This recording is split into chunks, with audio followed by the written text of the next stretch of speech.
গৌরার রূপেরও ঝলকে জগৎ পুলকে, তার এমন রূপ দেখলে কেউ আর নয়ন ফেরাতে পারেনি গো।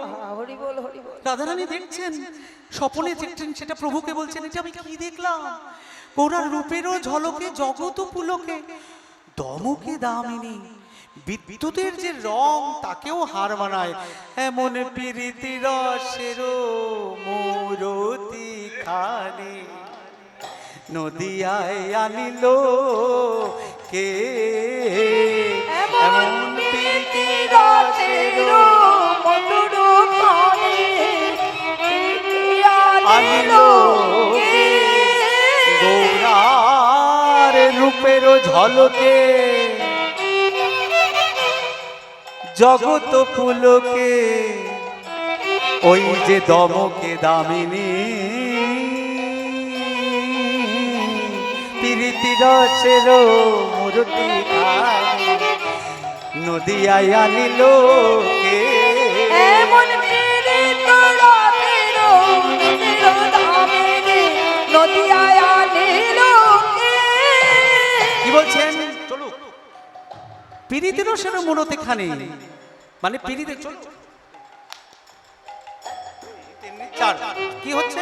প্রীতি রসের মূরতি খানি, বহিরঙ্গে রাধা, বৈরঙ্গে রাধা, অন্তরে কৃষ্ণের ভাব, অন্তরে কৃষ্ণ, অর্থ শ্রীমতী রাইধনী, রাইধনী, কৃষ্ণচন্দ্র আধা, কৃষ্ণচন্দ্র আধা। তাই তো উনি গৌরূপ দেখছেন যে এমন প্রীতি রসের মূরতি খানি। মহাপ্রভু এসে ওই ধর্ম অর্থ মুখ্য কামের সঙ্গে একটা যোগ করলেন, প্রেম। সবাই ভাবে এ আবার কি প্রেম বলে, একবার দিয়ে দেখুন না, কাউকে ভালোবেসে দেখুন। একটা পশুকেও তো বিস্কুট দিলে পরের দিন আপনার সঙ্গে বেইমানি করবে না। আমরা তো মানুষ, আরো ভালো হওয়ার কথা ছিল। তাই প্রীতি রসের, প্রীতি প্রেমের স্বরূপ সে রাধারানী বহিরঙ্গে।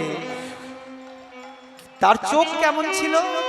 কিরে অঞ্জন খঞ্জন নয়নে অঞ্জন,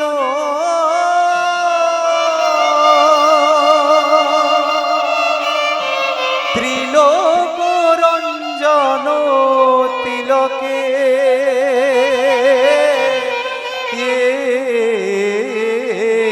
কিরে অঞ্জন খঞ্জন। খঞ্জন পাখি কি করে? এরকম এরকম নেচে যায়। গৌরাচার যখন তাকাতেন এরকম চোখটা ছিল খঞ্জন পাখির মতো, আর অঞ্জন মানে চোখে কাজল যেমন পরানো আছে, এত সুন্দর নয়ন ছিল।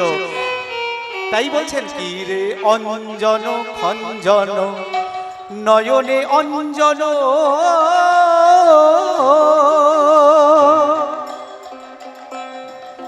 ত্রিলোক রঞ্জন তিলকে,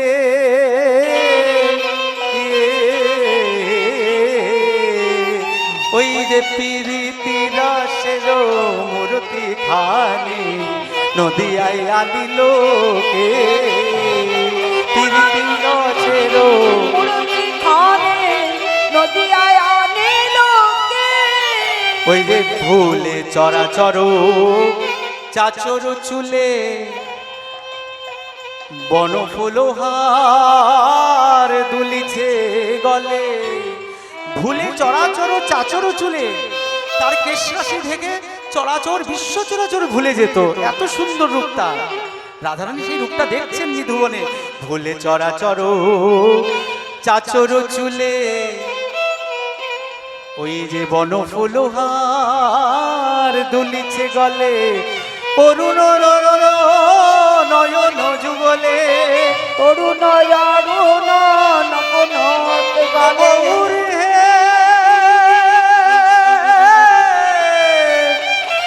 গৌরে ও গৌরে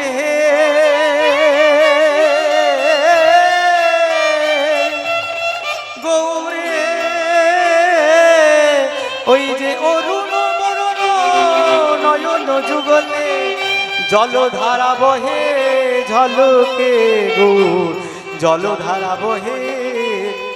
ওই যে দেখবি যদি আইসো জনে ফিরবি যদি আইসো ওই যে দেখবি যদি আইসো জনে যদি আইসো ওই যে প্রীতি রসে মূর্তি খানি দেখবি যদি আইসো জনে ওই যে প্রীতি রসের মূর্তি খানি দেখবি যদি আইসো ওই যে প্রীতি রসে মূর্তি খানি দেখবি যদি আইসো জনে প্রীতি রসের মূর্তি খানি দেখবি যদি আইসো দেখবি যদি আইসো যদি এবারে কি দেখছেন রাধারানী কি দেখছেন যে বহিরঙ্গে তিনি নাম প্রচার করছেন আর অন্তরে তিনি লীলা সাধন করছেন। কেন তিনি এসেছিলেন যে কথাটা বলতে হবে, শুধু আমাদের নাম প্রচার নাম দিয়ে আমাদের উদ্ধার করার জন্য নয়, রাধারানীর ঋণ শোধ করতে এসেছিলেন। সারা রাত রাধারানী চন্দন মালা সব নিয়ে কুঞ্জবনে বসে আছেন, নিধুবনে। প্রভু আসেননি, ঢুলু ঢুলু আঁখি নিয়ে ভোরবেলা ফিরছেন। রাধারানীর কত ক্ষমতা, বলছেন বেরিয়ে যাও, যাও যাও যাও। সখীরা বলছে তোর কি ভালোবাসার দাম নেই, তুই মান কর সখী, মান কর। তখন কৃষ্ণ ভগবান গোবিন্দ পায়ে ধরে, ভগবান পায়ে ধরে বলছেন যে রাধারানী আমাকে ক্ষমা দাও, এই তো প্রেমের স্বরূপ। আজ কি সেই প্রেমের স্বরূপ পাওয়া যায়? সংসারী সংসারী কত অশান্তি। ভালোবাসার কথা ছিল, একটা সুন্দর স্বরূপ হওয়ার কথা ছিল। মহাপ্রভু যে যুগে মহাপ্রভু এলেন, নিতাই এলেন, আমরা তো সেই যুগকে ধন্য করতে পারছি না। তাদের আদর্শে উন্নত করতে পারছি না। তাই কি করছেন, রাধারানীকে ধরে উনি কাকুতি মিনতি করছেন, রাধারানী এবার তুমি ক্ষমা করো, আমি আর এরকম হবে না। আমি এবারে একটি কথা নিচ্ছি, কথা শুনো শুনো ভানুবালা। তেওট তাল তেওটে গানটা আমি অল্প 3 মিনিটের মধ্যে গানটা শেষ করব, অধিক রাত হয়ে যাচ্ছে। তারপরে আমি একদম মানে গৌর জন্মলীলার যে আসল গানটা এটা দিয়ে শেষের দিকে যাব, একটু থাকুন।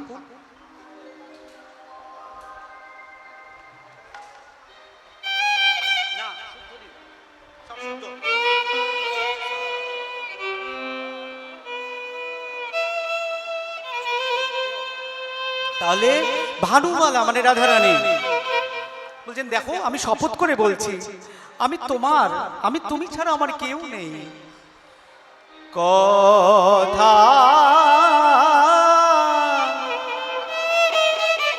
শুনো শুনো